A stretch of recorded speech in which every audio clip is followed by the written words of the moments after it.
What if the most famous UFO crash in history didn't happen in space, but in a quiet town in New Mexico? It's a question that has captivated humanity for centuries. But in the summer of 1947, in the quiet, unassuming desert of New Mexico, an event occurred that would ignite this question into a blazing fire of controversy, speculation, and mystery. This is the story of the Roswell Incident, the most famous and debated UFO case in history. It all started on a stormy night in early July 1947. A rancher named William Mac Brazel was out on his property about 75 miles northwest of Roswell. The storm was intense, filled with thunder and lightning. The next morning, as he rode out to check on his sheep, he found something strange. His land was littered with a vast field of debris, unlike anything he had ever seen before. It stretched for hundreds of yards. The material was bizarre pieces of thin, metallic foil that were incredibly strong. You could crumple them up, and they would instantly spring back to their original shape without a single crease. There were also small, I-beam-like structures, with strange, hieroglyphic-like markings on them. Brazel collected some material and drove to Roswell to show it to Sheriff Wilcox. Sheriff Wilcox, equally baffled, decided this was something the military should see. He contacted the Roswell Army Airfield, home of the 509th Bomb Group, the only nuclear-equipped bomb group in the world at the time. This airbase was vital for America's security. Major Jesse Marcel went to investigate. When Marcel saw the debris, he was stunned. He had never seen anything like it in all his years of service. He gathered up the material with his team and brought it back to the base. The initial excitement was palpable. Walter Haut, the base's public info officer, was told by Colonel Blanchard to issue a press release. And what a press release it was! On July 8, 1947, newspapers around the world ran a bombshell headline: RAAF captures flying saucer on ranch in Roswell region. The Roswell Daily Record proudly proclaimed it.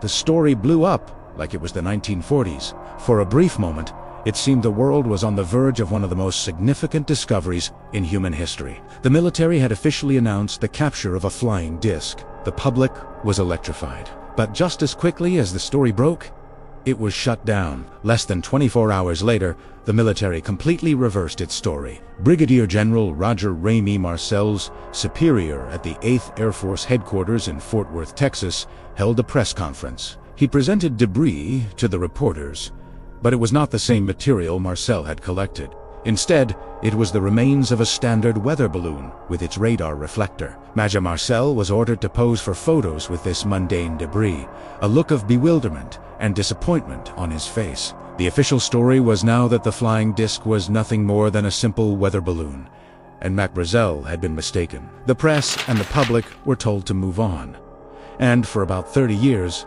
they did. The Roswell incident faded from the public consciousness, becoming little more than a footnote in the history of UFO lore. But the story was far from over. In the late 1970s, the sleeping giant of Roswell began to stir. UFO researchers like Stanton Friedman and authors like Charles Berlitz and William Moore started digging into the case. They tracked down and interviewed Jesse Marcel, the intelligence officer who had been at the center of it all. Now retired, Marcel, along with his family, broke his long silence. He insisted that the material he had recovered was not from this world.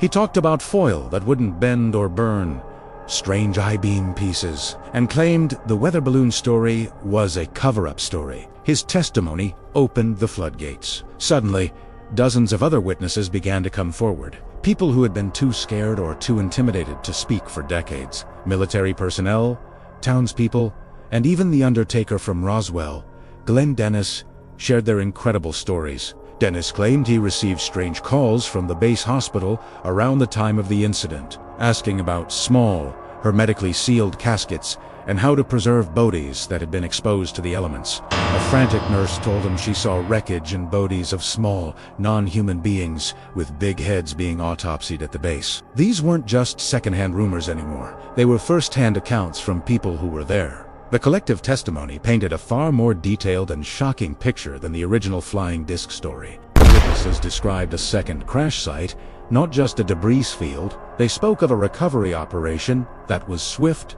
thorough, and intimidating. People who lived near the crash sites were told by military police to forget what they saw, with some reporting veiled threats if they ever spoke about it. The stories of strange bodies became a central part of the revived Roswell legend. Descriptions varied, but the core image was small beings with big heads and dark eyes. Faced with mounting public pressure and a renewed media frenzy, the U.S. Air Force decided to reopen the case in the 1990s.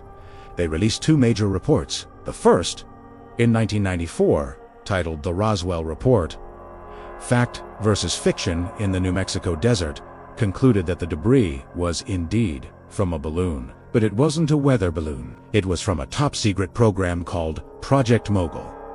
This project used high-altitude balloons equipped with sensitive acoustic sensors to listen for sound waves generated by Soviet atomic bomb tests.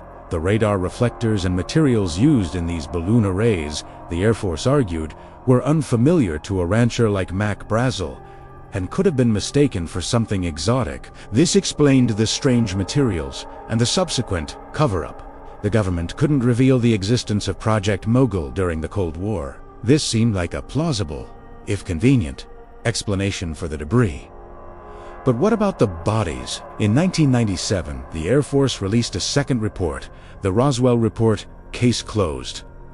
This report addressed the accounts of alien bodies. That explanation was definitely something else. The Air Force claimed that the alien memories were a confused amalgamation of different events over the years. They suggested that witnesses were misremembering incidents involving parachute test dummies, which were frequently dropped in the New Mexico desert in the 1950s. They also pointed to aviation accidents involving human casualties that might have been conflated with the Roswell story over time. For skeptics, these reports were the final word, a secret spy balloon, and memories distorted over time. But for believers, the Air Force explanations were just another layer of the cover-up. They argued that the Project Mogul timeline didn't perfectly match the crash date.